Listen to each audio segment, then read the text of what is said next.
যেখানেই থাকো বন্ধুরা, আশা করি সবাই ভালো আছো।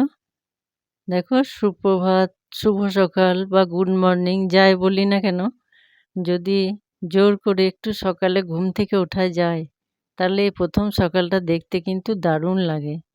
আর আজ আমাদের অনেক ফুলের দরকার, তাই সকাল সকাল উঠে চলে এসেছি একদম বাগানে। আজ আমাদের ঋতু পূজা আছে জানো, এই অগ্রহায়ণ মাসে শেষ দিন, যেটা সংক্রান্তির দিন, সেদিন ঋতু পূজা হয়। তাই জন্য অনেকটা ফুলের দরকার। আর দেখো, এখানে বাগান ভর্তি গোলাপ ধরে আছে। এবার যে আগের একটা ভিডিওতে দেখিয়েছি, অনেক শঙ্খ শামুক এসেছিল, এবার প্রচুর নষ্ট করেছে, তবুও কিছু গাছ আছে। আর এটা যে দেখছো, এটা হচ্ছে সূর্যমুখী। এর সূর্যমুখী লঙ্কার ধর্ম, সব মুখগুলো কিন্তু ওপর দিকে থাকে, প্রতিটি লঙ্কার মুখ দেখতে খুব সুন্দর লাগে। দেখো, আর এই গাছটাতেও বেশ অনেকগুলো লঙ্কা ধরে আছে। নিজেদের হাতে লাগানো গাছে যখন এরকম ফুল ফল ধরে, আনন্দে মন ভরে যায় একদম। খুব মায়া লাগছিল, তবুও কটা তুলে নিলাম। আর এখানে অনেকগুলো ধনেপাতা আর পালং শাক আছে। আমাদের চেয়ে কিন্তু শামুকরাই বেশি খেয়েছে। আর এই সবে ধরতে শুরু করেছে হলুদ গাঁদা আর হলুদ গোলাপ। সব একটা একটা করে দেখাবো, দেখো।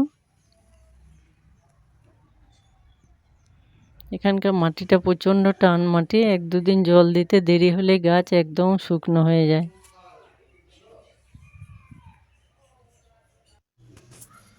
দেখেছো, যে কটা গাছ আছে ওরাই একদম বাগানকে আলো করে রেখেছে। পুরো গাছগুলো থাকলে আরও অনেক ফুল দেখা যেত।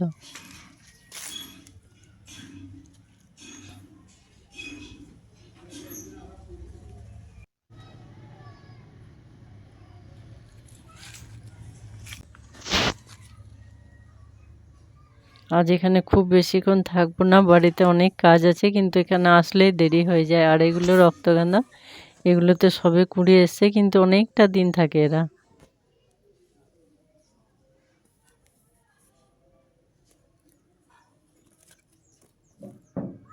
আর দেখো, আরেকটা কি সুন্দর একদম সাদা মতো ফুল, একদম ছোট্টবেলায় চারা তৈরি করে দেখিয়েছিলাম লাউ গাছের, সেই লাউ গাছটাতে দেখো কত ফুল এসছে।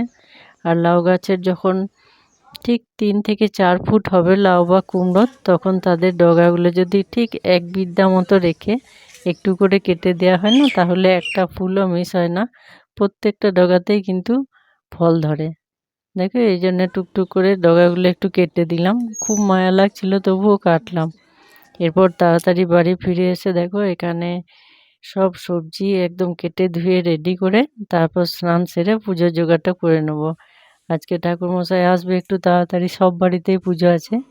আর ঠাকুরকে প্রতিদিনের মতো ঘরে ঠাকুরকে একটু ফুল জল দিয়ে,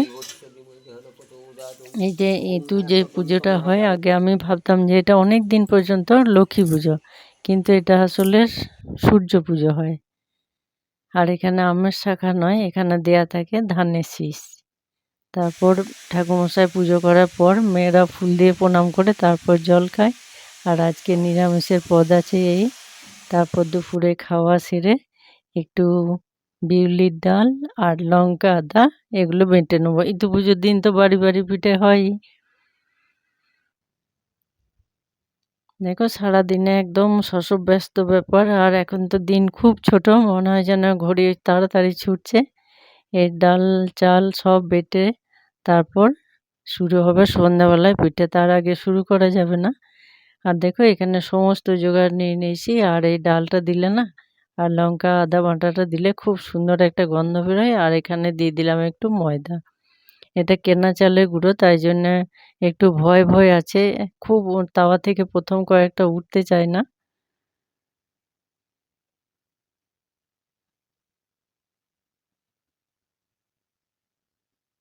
আর এই ইতু পুজো ইতু পুজো যে হয়, পিঠে তো হয়ই, খুব সুন্দর একটা গল্প আছে জানো। আর ওই তেজপাতাটা দিয়ে কি করব এটা পরে দেখাবো।